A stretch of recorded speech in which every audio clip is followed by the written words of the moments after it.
Alright guys, hope you had a safe and law-abiding weekend.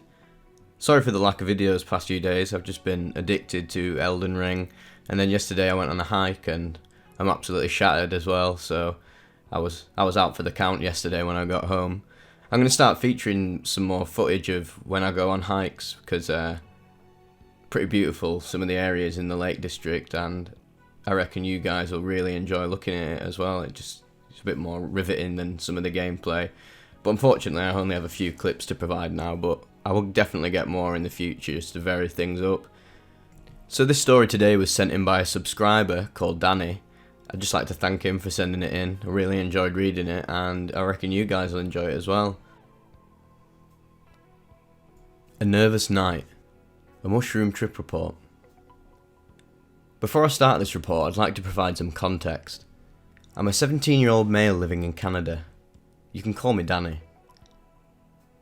In the year leading up to this trip, I had countless LSD, 1CP LSD and AL-LAD trips under my belt, a couple psilocybin trips, and a breakthrough 5-MeO DMT experience.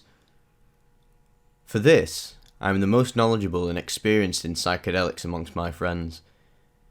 It is also important to note that I smoked weed regularly for years before this, but had recently been on a break for a few weeks.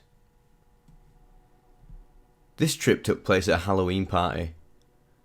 I decided to dress up as Johnny Depp in his role from Fear and Loathing in Las Vegas. The year before I dressed up as Jack Sparrow and drank an entire bottle of rum. So this year I plan to take what I thought would be a social dose of mushrooms. Bad idea. My friend Luke and I agreed to meet at my place and get a taxi to the party. Then we planned to walk back across town to another party at 9:30. At 7:15 PM I ate roughly 2 grams of dried Amazonian mushrooms on pizza before he arrived. As we waited for the taxi outside my apartment, I could already begin to feel I'd made a huge mistake. But I'd been excited to do this all week and hyped it up to a lot of my friends. Too late to turn back now. Also, I packed 6 THC edibles of 100 milligrams each. I quickly realised I wouldn't be needing them. We entered the taxi and thankfully Luke sat in the front seat and handled all interactions with the driver, as I was already very anxious and in my head. Luke also dressed like a panda on this night, which really made me smile at times. As we drove across town, I felt myself getting higher and more anxious, as if the car was lifting off the ground while we travelled. At this point there had been no signs of visuals until it seemed like a black cat ran in front of the car. My heart skipped a beat, but I didn't make a sound, as I quickly figured I was hallucinating. After a quick drive we arrived at the party. This party was held by our good friend Jen. She's a very kind stoner girl, and one of the only people in my group who shares a fascination with psychedelics, so I felt safe tripping there. This party consisted of around 12 or 13 people.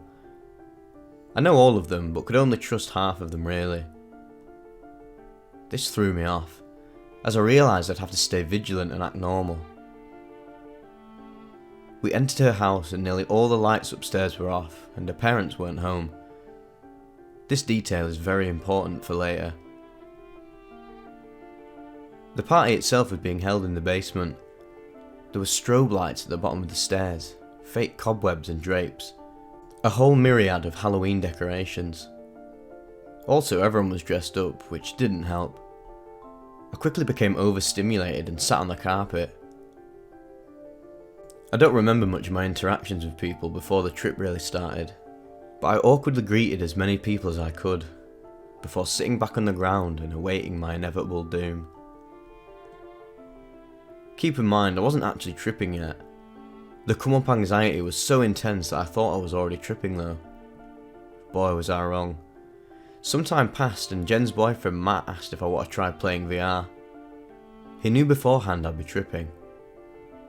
He'd smoked with me for a few years, so he was excited to basically experiment with me while I was tripping.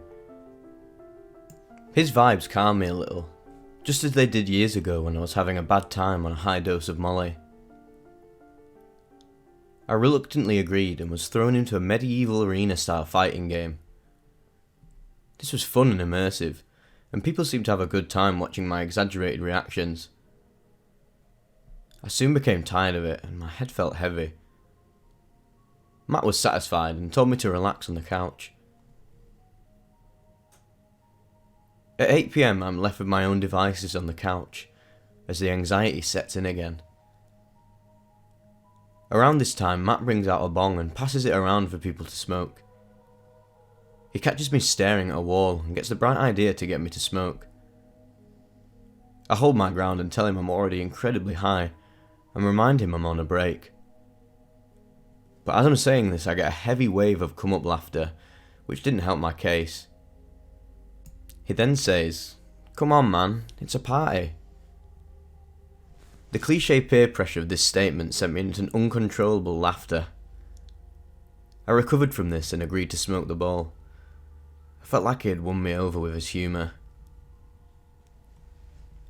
Immediately upon blowing out the smoke, I truly began tripping, as if a switch was suddenly flipped. The smoke faded into the air and it gained a very colourful Aztec essence to it. This caught me off guard, however. Everything felt different. The sounds of the music and people talking became distorted with a muffled tone. I was still sitting on the couch with my arms upon the backrest. I looked to my right and suddenly my arm was morphing into the couch. This was incredible. It felt like my arm, hand and fingers were extending across the room into the corners of walls.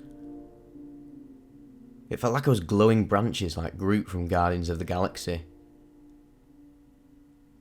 I looked to my left and the same thing was happening. I felt physically rooted like an ancient tree. This was truly mind-blowing, not to mention the usual amazing and sometimes disorienting visuals that came with the experience. A few short moments of astonishment passed before severe panic and confusion washed over me. Being a tree was cool until I remembered where I was and who was surrounding me.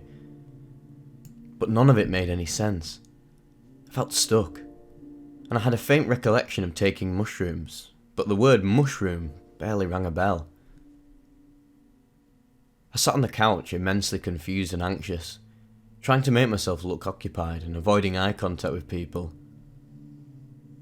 This was hard, as I felt like I was in two places at once. I was fighting an ego death as I tried to focus on the party and keep myself grounded. For a short time I was able to switch between these two headspaces.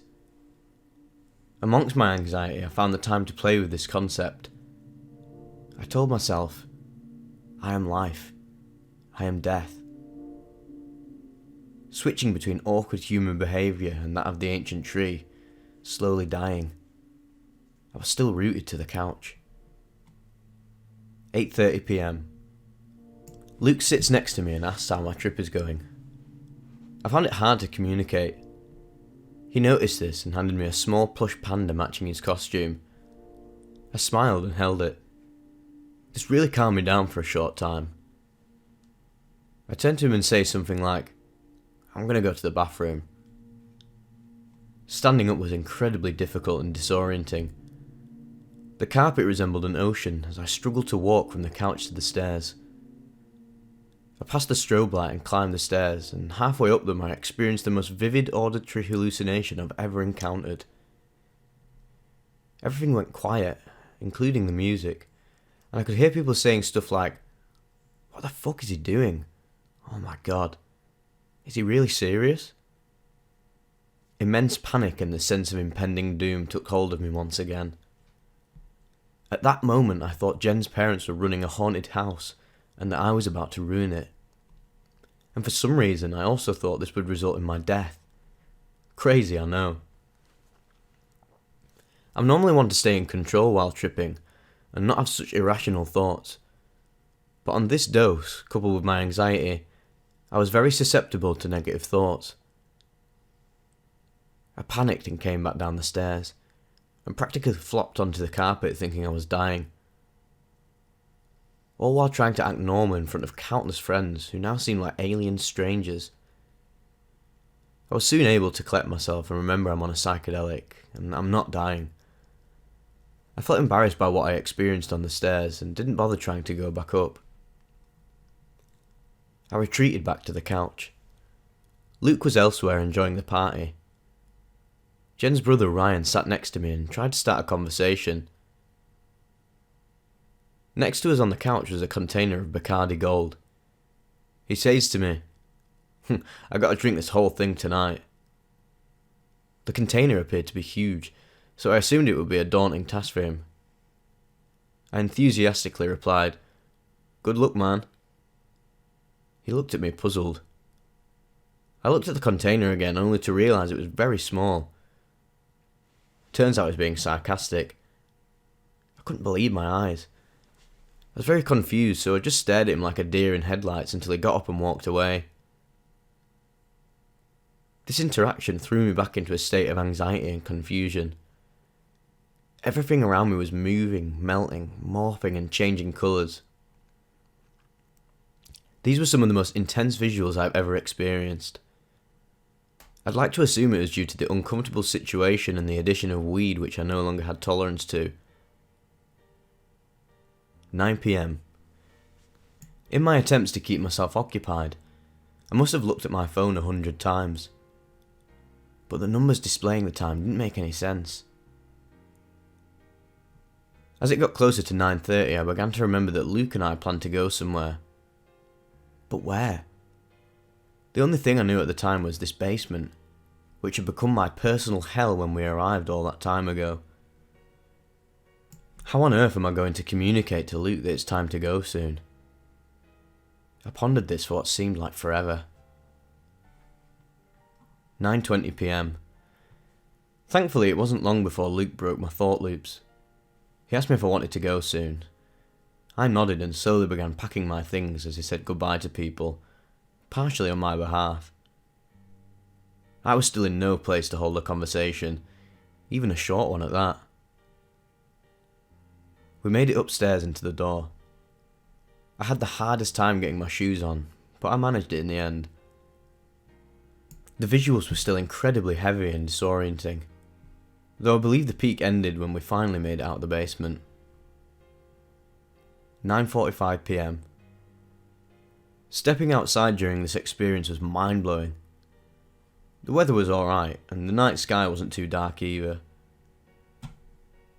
Jen lived near an airport, so every few seconds there would be a wave-like flash of light taking up most of the sky as the light on the tower rotated. This was astonishing to me, as I felt my body react every time the light flew overhead. The silhouettes of trees looked two-dimensional and morphed, yet this also seemed complex and perfect to me. It all just made sense, and I could not have been more overjoyed in that moment. I came down as Luke and I walked back across town to enjoy a more mellow scene and party with closer friends for the rest of the night. Overall, I want this to be a cautionary tale of a recreational trip gone wrong. During a few moments of the trip I encountered wonderful insights, but I really couldn't focus, so unfortunately all I got was a reminder of the importance behind set and setting. Stay safe everyone.